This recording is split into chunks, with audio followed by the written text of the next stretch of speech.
Hello everyone, welcome back. In this video, I will show you how to unstake Ethereum from Coinbase.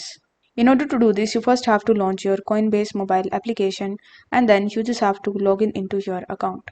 On the home page, you need to select the second tab in the bottom, which is My Assets. Then you need to select the asset that you have staked and then you need to choose the earning amount. So as you want to unstake Ethereum, so you will have to tap on your staked Ethereum option. Then you need to choose the earning amount. After that, you need to select the unstake option and choose continue stake option. Afterwards, you need to enter the amount of Ethereum that you want to unstake.